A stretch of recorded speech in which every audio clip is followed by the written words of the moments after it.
How's everyone doing tonight? Thanks for joining in. Hope everybody learned something. I'm really excited to present tonight on a topic that I've become pretty passionate about, and hopefully everybody walks away with a few new ideas or a few new thoughts and concepts that I've certainly picked up over the last few years working as a clinician and as a golfer. So I'm really excited.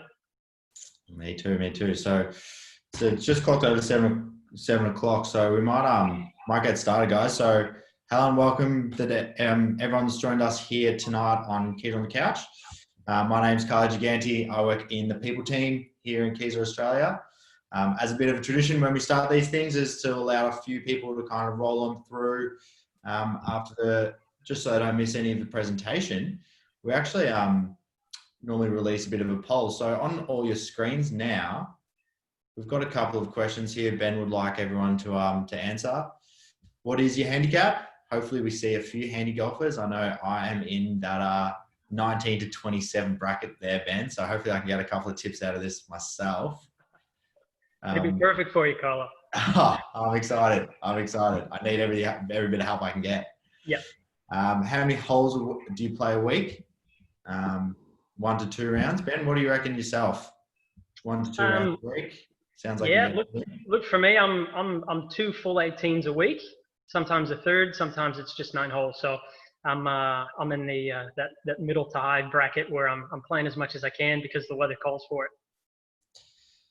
Look, it's jealousy is not the word I like to describe sometimes, but it's not a bad lifestyle you guys live up there in sunny Gold Coast. No, it's a very much a work hard and play hard, and you reap the rewards of it. So no, we're really grateful. The weather's been fantastic.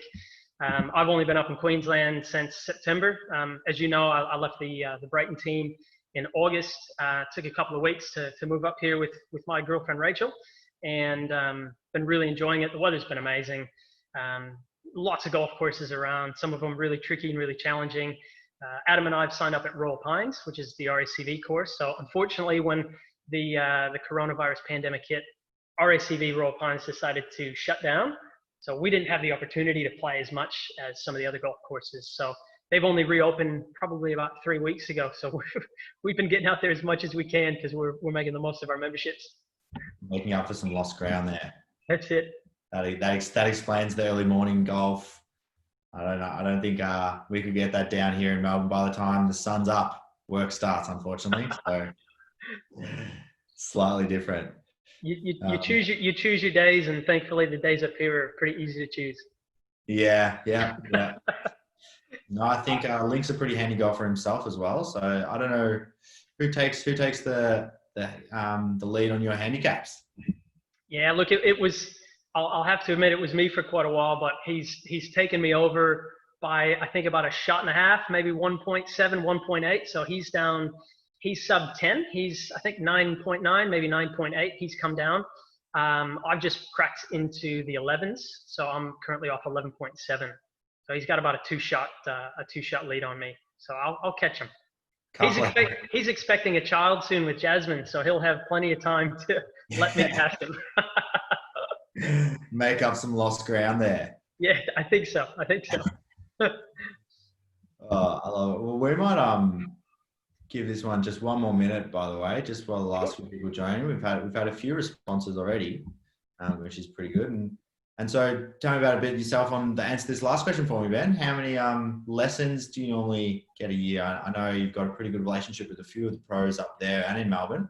Yeah. Look, I'm really fortunate. I've been able to meet some amazing coaches, both in Victoria, which you guys will learn about, and some of the coaches up here in Queensland, which has been really amazing.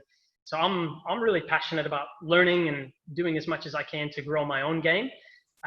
If you listen to someone like Kelly Slater talk about surfing, he's become a student of the game or the student of his sport. And Tiger Woods is very much the same way. So I think if you look at some of the professionals that lead their industry or they lead their sport, you can really take a lot away from how they view their own play.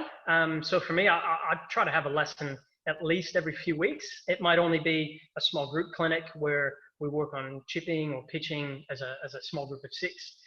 It could be a specialty course where you're learning how to hit uphill shots, downhill shots, ball above feet, ball below feet, under a tree, over a bunker. So a lot of those specialty shots takes a lot of practice. And I think if you're not practicing it very often, you certainly lose your touch.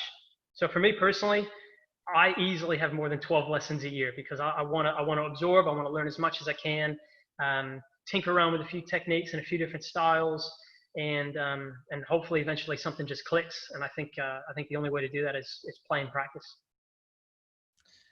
Couldn't have said it better myself there, Ben. I think it's the credentials speak for themselves. So I'm really excited to hear what you have to say for the next hour or 40 minutes or so. Yeah. We might close the poll questions off. Sure. And we can get that up. I hope everyone can see that on their screen. So we've got about 36% on both between 10 and 27. So that kind of middle range of golfers we're seeing. Yep. How many holes do you play a week? We're about 52% between 18 and 36. So that's again, some people that like to play a bit of golf there. So hopefully we can kind of target to everyone there. Why do you play? Fun and enjoyment. I don't know if that's the before or after kind of fun and enjoyment. I know it kind of sucks the fun away from me sometimes, but that's good to know. And how many lessons or clinics do you attend a year? And less than 2 on average. Wow, so, less than 2. Yeah, so hopefully we can cater to everyone here. As we kind of go through, at the bottom of everyone's screen, you'll see a Q&A button. So hopefully I'll be doing my best to answer as many of those questions during Ben's presentation as possible. So keep on asking away. We've also got some time allocated at the end of this to go through, and any questions we couldn't answer then, or maybe something that you were thinking about during the presentation, you're saving for right at the end. So ask away. I can see there's a couple of questions that have come in, some before the webinar, some have popped up in the last few minutes. I'm really encouraging everyone, ask as many questions as you want. We want to keep this really interactive, especially at home. So maybe even before we get into too much, if you do have some golf clubs, or if you haven't got golf clubs in the house, if you need to run out to the car, I'd rather you not run out to the car. Maybe grab a broomstick. I've got a 5-iron with me tonight, so I'm going to be doing some practical work. Carlo, you're going to be a little test subject with me. So good man, you're prepared. So if everybody wants to, maybe quickly grab something long like a broom or a mop, or if they've got the clubs handy, just grab an iron, because I think some of the drills and exercises that we go through would be really effective to have a club with you while we do that. So what I'll do is I'm just going to share my screen here. So just hang on 2 seconds while I pull up my presentation.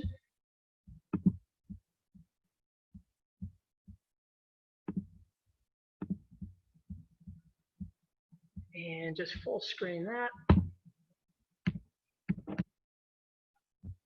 Carla, can you give me a thumbs up if that's working all right on your end? Everybody's we've got you loud and clear there, Ben. Beautiful. So everybody, welcome. My name is Ben Enser. I'm a physiotherapist up here at Kieser Bundle in Queensland on the Gold Coast, and I'm going to speak tonight about playing your best golf. So I've been a golfer now for probably about the last 8 years. I only picked up the sport when I moved to Australia from the United States. I grew up playing ice hockey and soccer, and I was a track and field athlete. So I was very much a bit of an all-rounder, played lots of variety of sports, and I found a lot of passion in golf. I think it's really challenging. It's something that I've taken an interest in, and it's certainly something that was really tough to get an idea and a grasp on early on when you start playing. And I think any golfer who's listening tonight knows those struggles. So the first thing that we'll do tonight is run through some statistics, followed by common injuries, risk factors and swing characteristics, the few coaches that I've spoken to, some of the input and advice that they have, and feedback for maybe golfers who are new to the game. So there's some interesting ideas and some thoughts in there that we'll incorporate some of the practical things. Finishing up with a little bit of prevention and performance, and then the importance of screening. Why is it relevant to do a screening? Even if you're a healthy golfer, you're not non-injured golfer, you have a low handicap, what benefit is there from doing some screening? Or vice versa, you're new to the game, you've had some injuries, you've got a little bit of back pain or a sore shoulder. So the role for doing a screening is extremely vital to make sure that when you start playing the game more frequently, that you certainly maintain a really healthy level of fitness. So I'd like to shout out to a few people, some of the collaborators that I've had a really fortunate time working with over several years. Travis Harrison's become a really good friend of mine. Hey, Travis, if you're listening, he's relocated from the Brighton Public Golf Course to Spring Valley, where he's working with Martin Joyce. And Martin, I've only met in the last 12 months. Marty does some amazing things. His background is with the VIS and does a lot of 3D biomechanical work. So shout out to Marty. I've had a few conversations with him, which has been a really interesting and really exciting way to learn about golf. Mark Officer. Mark's a local professional golf coach up here in the Gold Coast. And he's the owner and director of Perfect Stroke. His specialty, I guess you would say, is in putting. And I've had a great opportunity to go down and talk to Mark a lot about putting and stance and stroke and postures and angles, a lot of numbers, a lot of data. And anybody that goes to Kieser knows how much we love being really objective and measurable, things that we can visualize and see change. So really passionate about that. A few other coaches, David Thomas of David Thomas Golf Coaching. He's relocated from Victoria as well, moved up here to the Gold Coast and working out of Emerald Lakes Golf Coaching Center.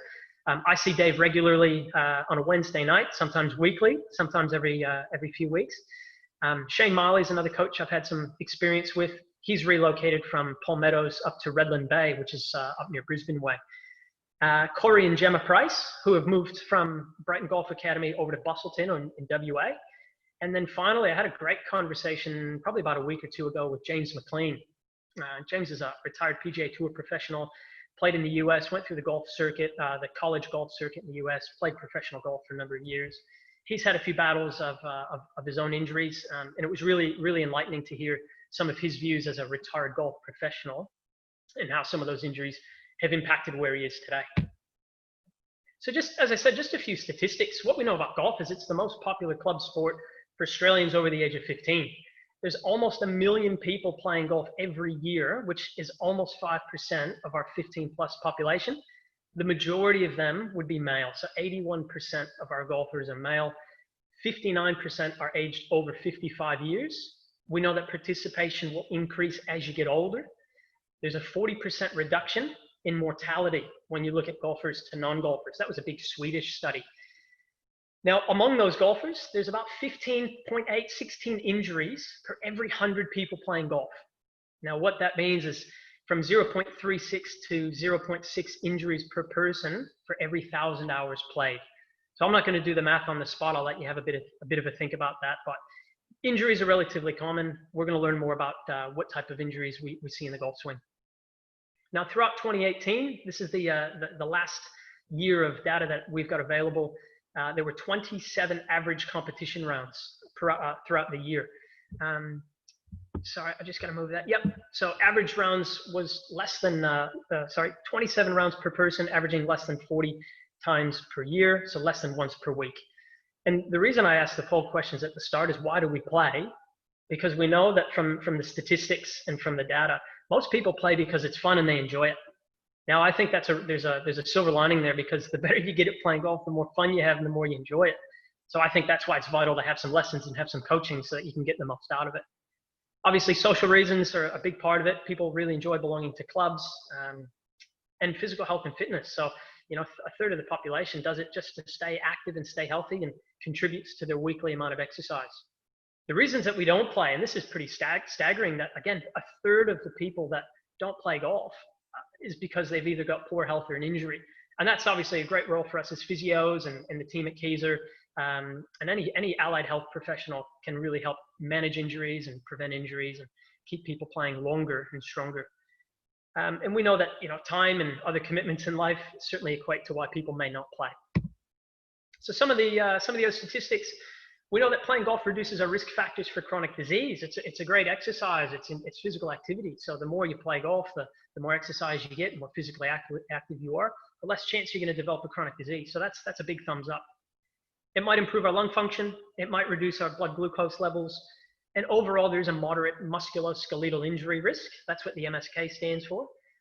And again, on average, amateurs in a year basis are going to get anywhere between 16 and 41% injured. So there's a relatively mild to moderate risk there, but the lifespan is certainly more noticeable. It's more pronounced. So almost a quarter to more than half of us at some point in our careers playing golf will experience an injury. These numbers are much higher for professionals due to the volume of play, the length of time in their careers, and obviously they've started at a very young age. So some of the other studies, The Swedish study is by Fairmand et al. From 2009. They looked at 300,000 golfers, and they've potentially seen a 5-year increase in your life expectancy versus non-golfers. So that's where we look at the mortality in people who play golf versus people who don't play golf. And even the World Golf Foundation says playing golf can yield several positive health and fitness benefits. Back in 2017 and 2018, 15% of our adults in Australia met both physical activity and muscle strengthening requirements. 23% met the muscle strengthening requirements only. That's our Kieser population, so big thumbs up for those doing your muscle strengthening twice a week.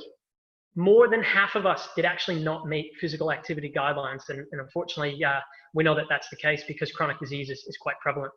1 in 2 Australians will have a chronic condition. 1 in 4 will have 2 or more chronic conditions. And these numbers really haven't changed over the last 6-7 years. So back in 2014 and 15, when the statistics were reanalyzed, the numbers were almost identical. So unfortunately, we're not really getting much healthier, but there's certainly things that we can do to improve our health and improve our fitness.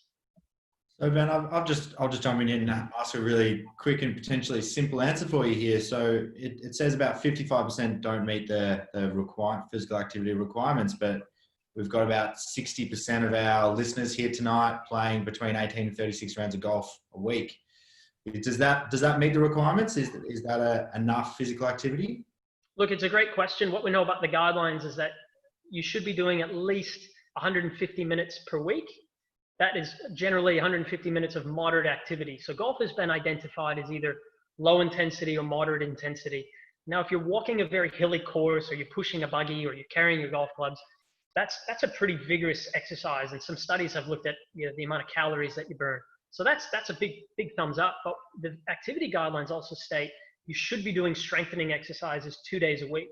And I think that's where a lot of people fall short is we know only a quarter of the population is doing strength training alone, but most people won't be doing strength training and the physical activity requirements. So it's a great question, and playing golf is certainly a big step in the right direction. It's really clear that we need to engage in more activity. You can see my last statistic on that slide. So thanks, Carla. Thanks for the question, and please ask questions throughout, because I want to keep it really interactive. So when we talk about golf, we just talked about injury risk, and certainly the lifespan of playing golf is going to increase the chance that you get injured just due to the amount that you play. So you'll see some recognizable faces up there. Jason Day's lying on his back, getting a stretch from his, I think it's a sports chiropractor that he works with over in the US. Sergio Garcia with a sore shoulder, Tiger Woods. So some really classic examples of professional golfers we've all seen before. They're not immune to injuries. Everybody's going to go down at some point with either an overuse or a traumatic injury. It's about how we can really prevent and minimize our risk. Among the most common is the lower back. Most of our Kieser golfers that I've certainly worked with have had some lower back issues. So most people can put their hands up and say they've experienced that. But also the upper limb. That's the hand, the wrist, the elbow, the shoulder. All of the upper limbs are a really common area, partly because we're swinging the golf club using a body action, a body rotation, but you hold on to the golf club with your hands. And the interaction with the turf, hitting fat shots, hitting thin shots, hitting tree roots by mistake, that can certainly lead to some injuries. But interestingly enough, what we've seen is the lead side, the shoulder and the lead leg are actually injured more frequently than the trail side. I've just got a question here from Barb Whelan. She said that she has facet joint issues, yep. And she's asking if she needs to adjust her swing.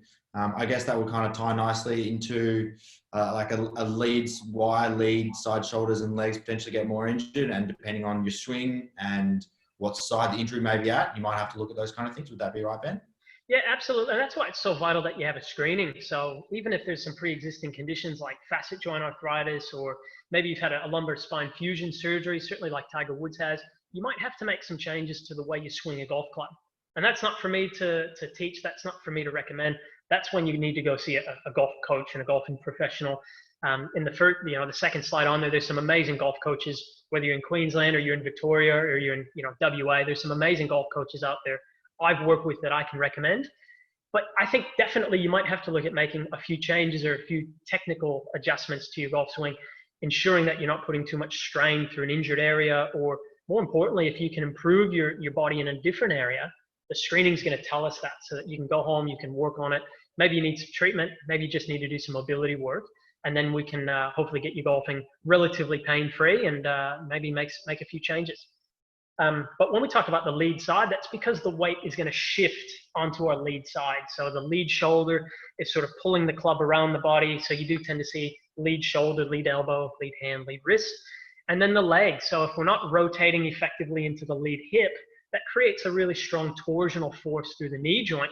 And I know I've certainly seen some golfers back in Victoria in the Brighton clinic who've had some left-sided knee problems that usually stem from a lack of movement somewhere else. And a screening is going to pick that up pretty easily.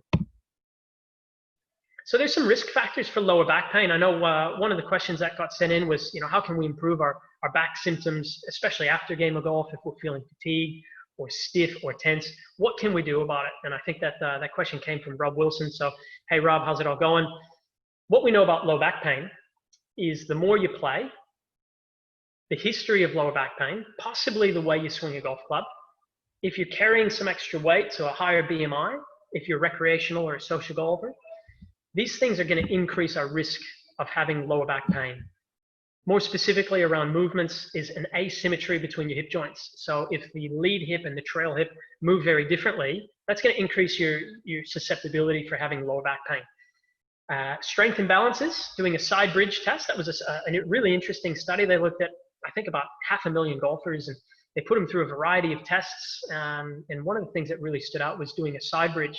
So if you've got some imbalances between, your left trunk and your left core muscles and your right trunk and your right core muscles, that can certainly indicate some things that, one, you can work on with a physio or a health professional or a strength professional, but certainly help to, create some better balance with your golf swing.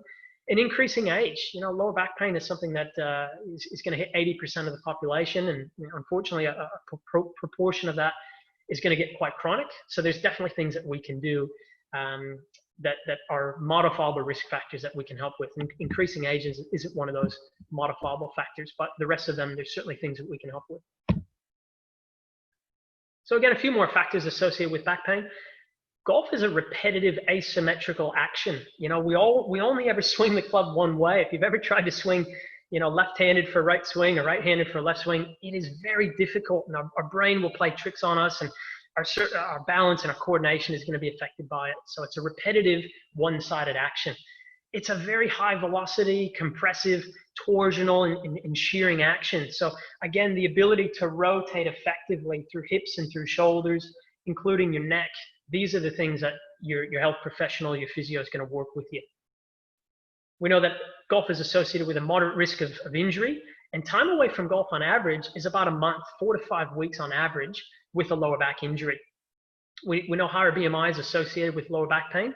So if you're a slightly heavier golfer, maybe taking a cart, maybe not walking as much, maybe you do have some pre-existing conditions, seeing an exercise physiologist would be a great way to help get you on a better exercise program that can certainly bring down your BMI, get you back down to a healthier weight, build up some strength, and certainly reduce your risk of experiencing some back pain. We know that lower back injuries are about 55% in professionals, and they're much smaller in our amateur population. Again, that's volume of play and the intensity at which they play. And our novice golfers, there's a 31.6% risk for lower back pain.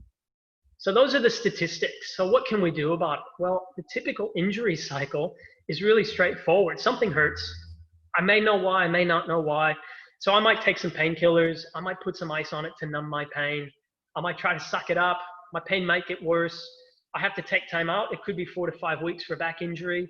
Maybe I don't do any rehab. Maybe I don't see a health professional. Maybe I don't go back to a golf coach, but I might start playing again. My pain's improved. I'm back out playing the next week in competition. And then maybe that issue returns again and the cycle will continue. So then something hurts again. So that's a vicious cycle. And anyone that's been to Kieser and has looked at our material will have seen the cycle of deconditioning. It's a really easy way to explain how muscles get weaker after you've experienced an injury. I might just ask a really quick question there, and I'm sure you'll get to it a bit later, but at the initial point of when you feel an injury is coming along, would you say to look towards a golf coach and look at your swing, or more lean towards going to see a physio first and having them look at it? Yeah, look, I mean, that is an absolutely great question. My personal view is I think one or the other. But if your golf coach doesn't ask you who your physio is, and your physio doesn't ask you who your golf coach is, I would find yourself a new coach and a new physio. So it's really important that we work as a team. And I'm a testament to that. We've seen great outcomes and great results with golfers that I've worked with. So it's a brilliant question. If you've got a coach that you often see and you think golf is contributing to an injured area, maybe talk to your coach about things that you can modify. If you're a golfer who has been playing injury-free for a long period of time and all of a sudden you've had a sore back or a sore shoulder, that might be something that a physio could quite easily help you with, and they might make the recommendation to see a golf coach. So coming back to our injury cycle, how these injuries impact our golf is we want to go down the path of least resistance. And that's easy for us to develop a compensation and avoid pain. The one-sided action, the repetitive nature of a golf swing can identify even the slightest weaknesses, and that can turn them into a really chronic problem. And I think too often we sit down, we work in an office 40 plus hours a week. Saturday mornings, early tee time comes, I'm out there nice and early on a weekend, and we expect to hit the most perfect, effortless drive. And I've played golf with a lot of people who have run straight from the car, grabbed their coffee, grabbed their buggy, right to the first tee. They might have 5 or 6 practice swings, and they hit off and off we're running. Normally about the 9th hole, there's a comment that says, "Oh, I feel like I'm warmed up now." Well, you've just missed half the game. Should we go back and re-tee? Because I think that's a really common problem and something that's really easy to fix and improve. So we know that some of these issues could become really chronic physical health problems. They might restrict our movements. We might adapt and develop new behaviors.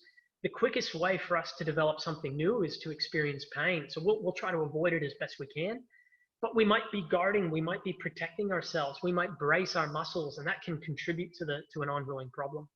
So we really want to identify any inefficient movement patterns, and a coach can help, and a physiotherapist or a health professional can help screen you for those problems. Motor control changes are really individualized. We've seen that with lots of studies on lower back pain.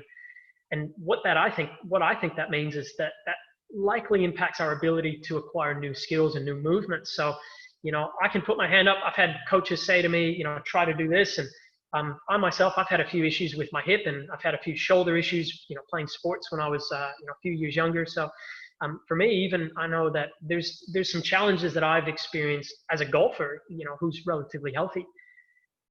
But again, I think the take home is try to book in an appointment either with your health coach or your health professional or your PGA teaching professional. I think those are the ideal people that you should try to see.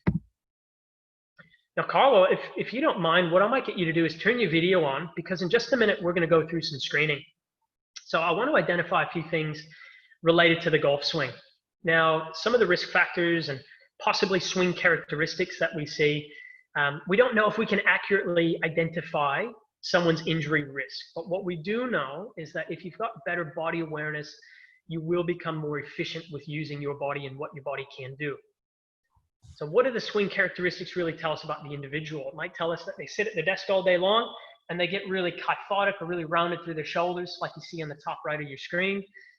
Maybe we sit up very tall in our chair and we arch our lower backs, like you see in the top left of your screen. But again, I think there's a really strong emphasis and a lot of value put on 3D biomechanical analysis. So with any sports, there's a relative risk based on a variety of factors. So I'll let people read that screen, because what we're going to go through is a bit of a postural assessment. So Carla, you've got your golf club with you. And anyone who's at home, I encourage you to grab your golf club. I might just tilt my camera down a bit so you can see me here. I think the first thing what I'd like you to do is take your golf club and put it across your lower back so that it touches your bum, touches your pelvis. It touches the middle part of your back, and it touches the back of your head. Now, first things first, if you have a sore shoulder, maybe try to swap arms and use the other shoulder. But if you can get into this position, what we want to teach is a hip hinge, and that sets us up with an ideal posture. So if you can lean forward, notice that we keep that golf club really straight across our spine. What we don't want to do is round forward into that C shape, or really extend ourselves and arch our lower backs. So the question earlier about some facet joint problems, this would be a really easy screen that we could identify whether we might want to make some changes. So if we can put that golf club straight across our back and lean forward, that would be the perfect posture to swing the golf club. Now from this position, Carlo, what I might get you to do is put that golf club across your shoulders. So if you can get back down into that address position, put it across your shoulders. Now this is one of my favorites. All my Brighton clients have seen me do this before. I want you to arch your back from that position. And then flatten your back from that position.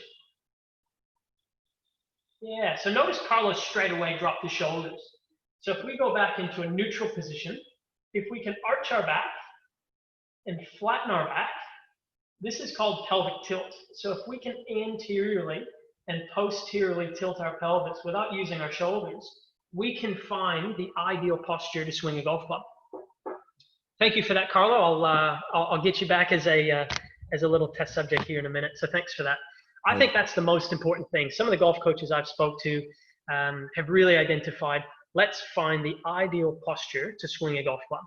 And I think for me, that's teaching someone how to hinge correctly from the waist, not bend over from your back, and certainly not stick your bum out the back, because that can increase strain on structures like the muscles in your lower back and your facet joints. Now that's going to restrict rotation. So if anybody's playing at home, anybody's exercising at home with us, I'm happy for you to join in. But when it comes to rotation, a really easy way to look at how our bodies will rotate is if I get into a C position, I'm going to rotate with a very flat shoulder plane. So you might see the golfer who really flattens their backswing and then has to make a compensation on the downswing. If I'm really extended and I try to rotate, I might get really steep with my hands. So either way, we're going to find some way to compensate and turn our body. And the golf coaches all agree the best thing to do is learn how to rotate appropriately. And that requires some balance, some coordination, dynamic stability. These are things that a golf coach or an exercise professional can certainly help you with. And then the last thing, the coaches that I've spoken to said, I wish golfers learned more about concepts. So they knew more before they came to see me about a concept. The very first concept, keep your eyes on the ball, not your head on the ball. What that means is if I'm taking a golf swing, I'm not looking down at the ground after I've hit my tee shot. I'm looking at the ball as I hit impact. There's some amazing examples of golfers all over the internet that you can see. Most of them have already looked forward as they've hit the golf ball. They're not actually looking down at the ground. Their head is preparing to watch the ball fly. And that's the most important thing. It's not keep your head down, it's keep your eyes on the ball. Travis Harrison will love this one because you don't hit a tennis ball and keep your head here. You always hit a tennis ball and you watch it. It's the same in the golf swing. The other one is that the golf club works around your body. So we need to understand how our body can rotate. Go ahead, Carlo. You got another question? Yeah, I've had a really good question here from Rob Wilson. And it's more about the rotation side of things. And he's asked, rotation versus lateral hip movement, is there a preferred method if you are suffering from lower back pain? Yeah, definitely. Rob, you and I played a lot of golf together, so I'll keep things pretty professional here, but the best way for you to avoid lower back pain is effectively rotate the body. I know I've played a lot of golf with Rob, and Rob's been able to see Travis and had a really good result learning how to move his body in a more efficient, pain-free way. Rather than sliding and shifting the hip side to side, being able to control rotation, so dynamic stability, making sure that the lead hip's got really good internal rotation, the shoulders can turn effectively, the neck can turn effectively. We don't want to slide and sway in our golf swing. That was really common way back in the day where, I've heard lots of coaches say you used to have to get under the golf ball in order to have it take off. But technology's changed, the balls have changed, the equipment's changed. Everything is so much more dynamic that we actually want to hit down on the ball. And one of the best ways to do that is to rotate. It's not to slide, and it's certainly not to sway in your backswing or your downswing. So really good question. And then the last concept that I've always struggled with is controlling my club face. I'm always fighting a fade or occasionally a block. So understanding that the club face determines your ball direction, not the position of your shoulders, not the position of the feet. It's when that golf club hits the golf ball, where does the club face? Because that will determine where the ball's going to go. So we've already gone through this, and it's so important that we assess and we don't just guess what we do in our golf swing. We should be looking at video, 3D biomechanics, analysis if you have access to it. See your physio, see your health professional, go book a lesson, get yourself assessed so that you understand how your body moves and how you can improve the way you play golf based on your own body. So I've got a great little gif of Rory McIlroy in the top there. He's my favorite golfer. He's got a really dynamic, athletic way of hitting the golf ball. And he's not a very big guy. So there's lots of things that I can take away from his golf swing, which is using your legs. It's using your pelvis and being able to generate force through the ground as you strike a golf ball. Now, the thing with Rory is if you watch what his pelvis does, his pelvis goes forward and backwards in the golf swing. I don't mean moving forwards and backwards. I mean, as he rotates into his backswing, his pelvis is anteriorly tilting. As he goes into his transition, he is going to posteriorly tilt and hit that golf ball on the way up. And if you look at his belt buckle, you can see there's quite a few inches of movement from his downswing to where he gets into his backswing and at impact. So a really great classic example of a dynamic movement in the golf swing. Adam Scott's another really classic example. Nobody can swing a golf club like Adam Scott, and I certainly don't expect anyone to try. He's extremely flexible, he's extremely mobile, and he's very strong. We know how strong he is. He's posting pictures of himself in the gym and lifting weights even before a tournament round.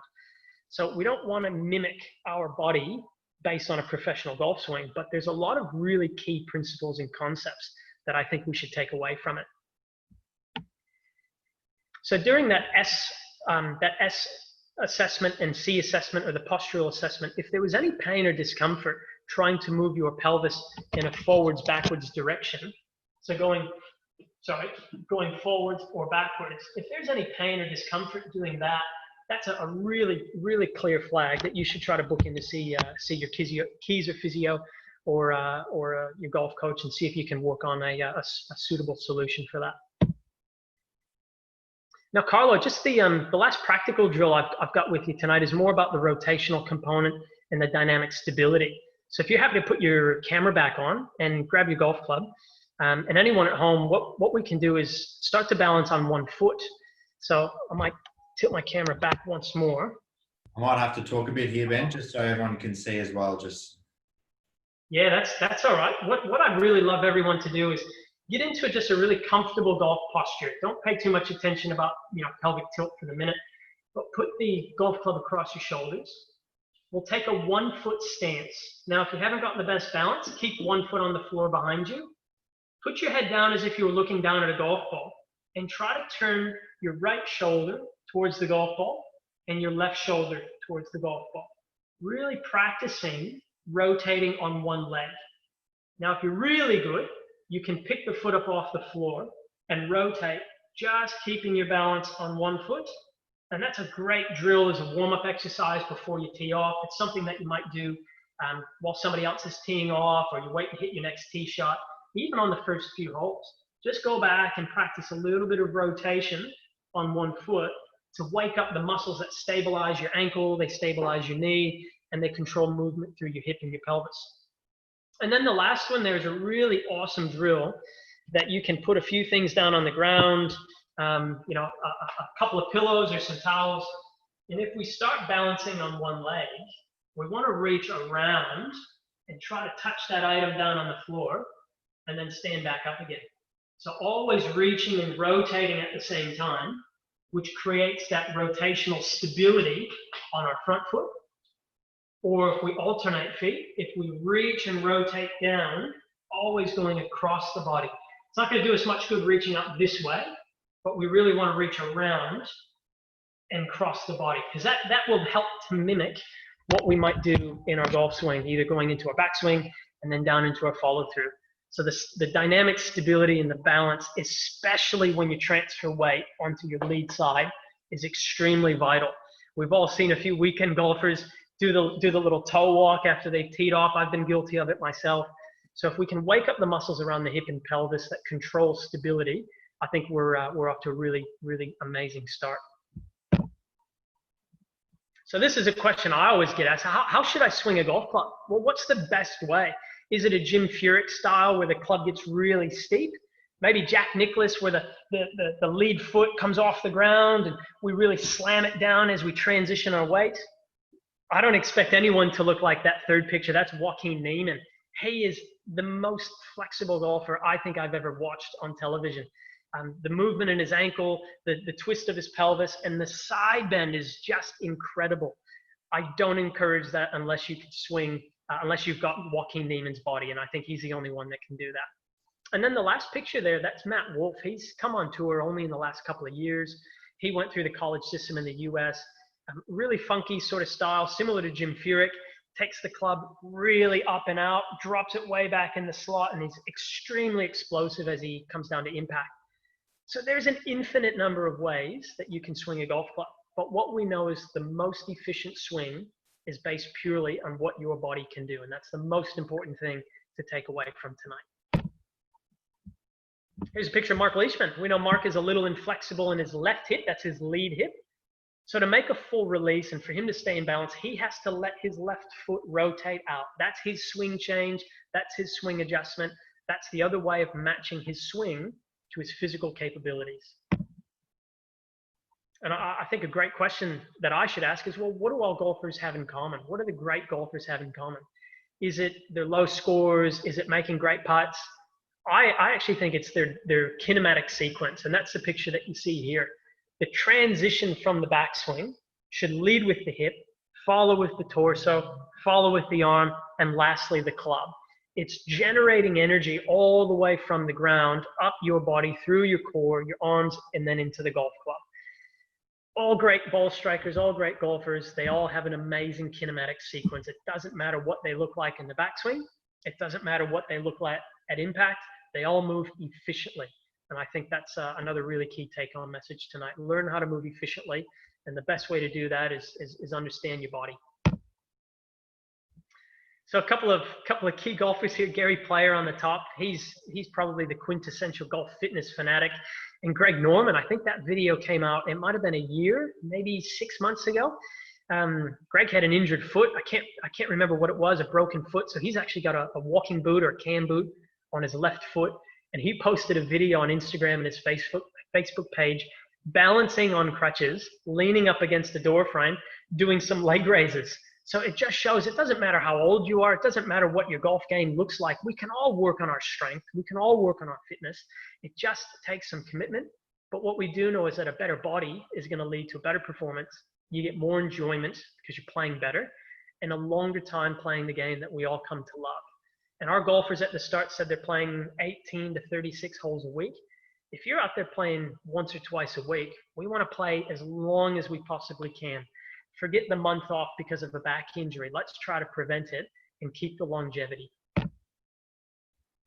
So probably another classic example of someone who's extremely flexible, and you always see him doing the craziest stretches. And it's because he's so mobile. He can put his body into positions with the hands behind the head. He can squat down. He can arch his back. He's extremely flexible. And that's, of course, Miguel Angel Jimenez. So our golfers have two choices, right? We can build a swing around what we know your body can do physically, or you work on your body to swing the golf club the way that you want to swing. And that could be because your coach recommends that this is the change we want to make. So these are the things that we can do in your golf swing. So what I recommend personally as a health professional, most days you should try to do some mobility work. Now that could be yoga, that could be Pilates, that could be doing a 10-minute routine at home. It just has to be simple, but it's got to be done. Our strength training, that's our resistance work, 2 or 3 times a week. That's our statistics and that's our activity guidelines. That's what the research recommends is best. But I think with golf, I think only the professionals do an amazing job at working on speed and power. On the PGA Tour, the fastest swinging golfers make the most money. They hit the ball the farthest. They're hitting the most greens with wedges and short irons rather than hitting the middle of the fairway and hitting a middle or a long iron into a green. So we know that if you move quickly, you have high ball speed, you're going to hit the ball farther. Now, to generate more speed, you can actually increase your strength. To generate more power, you can increase your strength. Then we've got to learn how to move efficiently and move effectively. So I think strength coaches do a good job with that.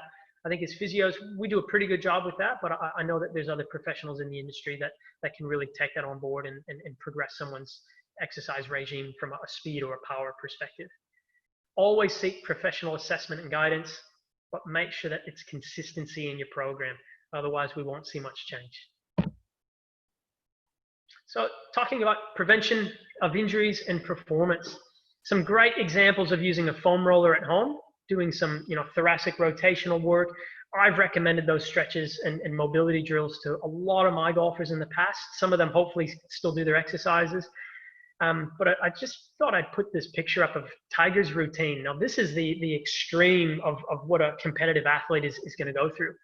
His cardio, his weight training, his breakfast, hitting the driving range, practicing putting, playing, going back into lunch, playing again, practicing again, working on a short game, then doing weights, and then having dinner and resting for the night. So that's a really extreme example of a scheduled structure throughout the day that only the professionals are going to do. I know I've probably only got about 30 to 45 minutes most days that I can quite easily sit down at home, do some stretching, do some mobility work, and actually help improve my game. So when we talk about improving our performance and preventing the injury, let's warm up. Let's take 10 minutes before we tee off to get loose. Now, there's a variety of ways to do that, and it's probably outside tonight's webinar to go through that, but I think the best thing to do is talk to your existing health professional, talk to your golf coach. What are the exercises you can do to warm up? We went through a couple of balance exercises here at the start. I think that's a really good way to start. Doing some calf raises, make sure that the calf muscles are nice and loose. But I really think you should warm up to swing, not swing to warm up. I think most people actually go to the range, they take a few swings with their wedges, they work their way up the bag, they finish with a driver, and then they go to the first tee. They haven't actually warmed up. They've just gone to the range and hit some golf balls by swinging a golf club. We want to improve the way our body can function before we swing. I'm really passionate about that. So I try to work with my golfers on how we can implement some strategies to do that effectively. But what we do know is you may not play like all the tour players. We might want to, but you certainly can get your body stronger, more mobile, and prepared like a tour player does. It just takes some commitment and some consistency. And what we know is a properly prepared body, that's the key to consistent golf, especially if you've had an injury or you're preventing an injury, or you've got a chronic condition that really needs a little bit of love and respect and some care. We've got to put time into our programs in order to get the most out of our enjoyment on the golf course. So 3 ways that we can maximize our power. Build a swing that matches your abilities. We've talked about that a bit. Doing screening is a great way to start. Work with your coach. You've got to move efficiently. You've got to understand the concepts in your golf swing. Number 2 is increase the force that you can apply, or at least the time that you are applying it. So let's have a think about that. Increase the force that you apply. Well, let's get you stronger. Let's get you more powerful. Let's teach you how to move efficiently. Increase the time that you're applying it means if we can create better rotation, maybe work on your hip mobility and your thoracic mobility on your backswing, work on making a few swing changes with your coach. That's going to increase the amount of time that you can actually come through your downswing, and that can certainly increase force, which is going to penetrate the ball a lot harder and a lot faster off the golf club, and certainly equate in longer distance. And then the last one, just make sure that you've got good equipment. That's not my area. That's, run down to your local golf shop or talk to your golf professional on what equipment you should have in your bag. So a few more slides here. Tiger was quoted as saying, when he ran 30 miles a week for his first 5-6 years on tour, he believes that pretty much destroyed his body. We know that running long distances doesn't have any impact on your efficiency as a golfer or your performance as a golfer. He's had a variety of surgeries, lots of injuries, but he's also had a long career. So we know that golfers who have long careers are more likely to have an injury.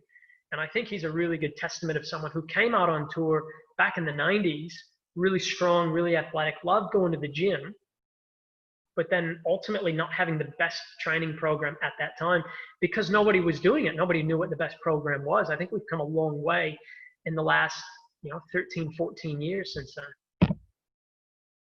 Patrick Cantlay, he's a professional golfer on the PGA Tour. He was quoted on a podcast saying, by the time that you get to the first tee on Thursday, it's almost decided how you're going to play based on your work and your preparation. I've been preaching that for the last, probably 40 minutes or, 45 minutes here. We want to prepare. We want to be effective. So let's make sure you spend some time working on your physical abilities. So what's the role for a screen? Well, golfers are going to benefit the most if you've got a healthy and an efficient body. It helps us as the health professional identify your limitations, which allows us to build a program and work around it. You know, Padraig Harrington, working with Dave Phillips from the guys down at TPI. That's the Tyler's Performance Institute. I've done 2 certifications in the last 2 years. I put a lot of value in it. I think it's a really great way for me to help some of our existing members and certainly anybody looking at home. But he thinks that you should get screened every week. It's an essential part of his preparation that provides information for himself, for the coach, but it's also going to give him motivation. Either keep doing the things that he's been doing or try to implement some better strategies so that he can really work on his capabilities. And then Chris Finn, he's a big strength and power guy over in the US. If your golfer cannot rotate, strength doesn't really matter. So it's all about efficient movement and work with your team so that you can do that really well. So with the screening, we've got alternating segments: stable joints, mobile joints, stable joints, mobile joints. So if we look at the foot's really mobile. All right, it attaches us to the floor, to the ground. It needs to be mobile, but the knee should be really stable. The hip should be extremely mobile. We want to rotate our pelvis. We want to turn into the lead hip and the trail hip, which means the lower back is a stable segment.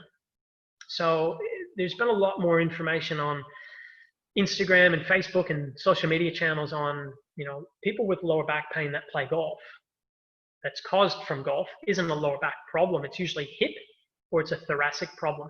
So if the middle portion of your trunk and the ribs, if they're not rotating very effectively, if they're not very mobile because we sit for long periods, we've had an old injury, we're inflexible, we've avoided fitness, that is certainly going to increase strain on a stable segment, and we're going to ask it to move. And that's a recipe for an injury. So we really want to identify where our imbalances are. So I've got two pretty interesting examples. I use these oftentimes with my clients. The first one is, if you find that your car is starting to make some noises, do you wait to see a mechanic or do you try to get in straight away before any major damage happens? Well, what about that just little niggly lower back problem? Are we just going to deal with it and then hopefully it goes away and hopefully I don't have to see someone? Or are we going to go in to see someone straight away because, geez, I've never had that before. Oh, I had that a few months back and geez, it's come back again. Maybe I should get it looked at. I think the latter of the two is the right way to go. And then the second one, if you're driving home from work on an empty tank of fuel, you've got $10 in your pocket. Are you going to wait till your car breaks down? Or are you going to stop and put $10 worth of fuel in your car? I'm putting $10 worth of fuel in my car. And it's the same with our exercise. If you've got 10 minutes at home, make the most of it. If you've got 30 minutes on your way home from work before, the kids come home from sports practice, that's when you can do your Kieser session or that's when you can go do your workout. So make the most of the short amount of time that we have. Carlo, I know you asked this question earlier, but who should we see? Well, the coaching and the teaching professionals are gonna address all the things that you see on the screen. A lot of the ones that I've already spoke with, but I want to highlight, if they're not talking about your health professional, your physio, your osteo, your chiro, your naturopath, your dietitian, if they're not helping to liaise and build a team, I would recommend try to find another one, or at least bring up the conversation if you love your coach. Say, well, what can you do with my existing team that we can all work together? And the same is true for the physio. If you're not talking with a golf professional or a golf coach, I think you're trying to manage outside your scope of practice. And I know for me, I'll make a dozen phone calls a week if I have to get that coach on the phone and make sure that I understand what that golfer has been struggling with and the things that we can work on to help him or her, improve their game of golf. Now, my top 3 takeaways, I know we're going to try to wrap this up here in a few minutes, but let's assess, let's not guess. Have a screening, book a physio appointment or golf lesson, and actually get your swing analyzed or your body analyzed. My second takeaway is let's improve our rotation and our dynamic balance, because that's going to help us with our concepts. That's going to help us with our efficiency. It's going to help us with our kinematic sequence and ultimately help us be better golfers. And then the third one is let's undertake a regular exercise program to help minimize our risk of injury. Let's keep playing this game as long as we can because we love to do so. So this is our telehealth offer. We're really pleased to announce that we're going to do half-price online golf screening assessments. So you can book in with me. You can do it through the Kieser website. You can book online. If you're in Queensland, please come in. We're open for face-to-face consultations, and I get a lot of enjoyment of seeing clients and talking about golf face-to-face. But telehealth or in clinic, we're offering a half-price assessment for that. We generate a comprehensive report after we do our screening and prescribe a tailored home exercise program. So if you're interested, jump online, book an appointment, or contact me. Now, I want to highlight that we do have ongoing webinars on this Kieser on the Couch series. So you can jump online. It's just search Kieser webinars either on Google or jump onto the website. Most of you would have gone onto the website tonight to register, so keep your eye on that. That's where the next webinars get released. But all the previous ones go up on the Kieser Australia YouTube page. So again, you can jump on YouTube, search Kieser Australia, and you can see all the previous. You can see the one on there from last week was on bone health and osteoporosis. So all the webinars get put up within about 24 hours or so. So really great way for you guys to reach out and find some references and resources. And then lastly, these are just my contact details. So please get in touch. The number on the screen is our bundle clinic, so you can call us and book an appointment. But I just want to finish with my favorite quote from Tiger Woods, which is, no matter how good you get, you can always get better. And I find that really exciting. So thank you, everyone. Thanks for listening. If you have some more questions, please shoot them in, because we'll probably go for a few more minutes, so I can hopefully answer a few of them for you. I think we've got a couple more minutes there, Ben, but thanks very much. We've had a question from Derma, who would love you to go into a little bit more detail around some of your warm-ups. I know you said before 10 minutes is a minimum recommendation, but a little bit of insight into how you spend your time before you hit the course would be really great. Yeah, look, awesome question. It probably depends on a lot on how I'm feeling. If it's first thing in the morning, I'm going to spend a little bit more time getting the bigger muscles moving. So my legs, my shoulders, my upper back. So some classic examples of those, I might do some squats, or I might do some lunges. I'm always going to have a golf club in my hand. I might put it behind my back. I might just start by doing some squats. That's the first thing I might do. Get my big leg muscles working. I might go into a kneeling position and rotate my body around both sides. I can change legs, rotate the other direction. I certainly like to do some overhead raises with the golf club and get my shoulders nice behind my back. And then from that position, I can do a few more squats like we saw Mr. Jimenez doing. So just some flexibility work, but primarily working on big muscles so that my core temperature raises. I break a little bit of a sweat. I think calf raises are really effective ones, doing some neck mobility and some rotational work through that. So for me, that's probably a 10-minute exercise regime if I'm feeling a bit stiff or it's first thing in the morning. If it's later in the day, I might do some jumping. I might do some alternating from side to side, do a little bit more hip rotational work, and actually make sure that the loose, warm muscles actually generate a little bit more power. So it's a really great question. Awesome. Thanks there, Ben. And we've got a question from Stephen Kennedy, who's in Melbourne, wondering if there's anyone you can recommend in Melbourne to get a screen by. But I think you're also able to do telehealth screenings. Is that right? Yeah, Stephen, absolutely. I could certainly do a telehealth session if you're interested in booking in to see me. Please jump on the Kieser website. You can do it straight online. But in Victoria, I know previously Alex Blizzard from Essendon has done a Kieser screening. I want to say Paul Percy has also done a Kieser screening or a golf screening, a TPI screening. And there's a few other physios. I think Drew McGuinness is probably one. So some of our senior physios are musculoskeletal physios. A lot of them have been around golfers for many years. And I think Kieser does a good job at certainly coping and addressing a lot of those golf-related injuries. So I'd be safe to say, Stephen, most of our physios should be able to help you with. But if you want to do a specific golf screening, look for anyone who's TPI certified, and they've got a really good background in golfers. So I'd be more than happy to do a screening via telehealth with you. Thanks, Ben. And just finally, we've got a slight little comment from Adam Lincoln, the Centiliter Alpine Bundle. First, to clarify that his handicap is actually 9.3. So 9 point. Okay, yeah, it's come down again. Well done, Adam. Thanks, mate. Must have had a good round recently.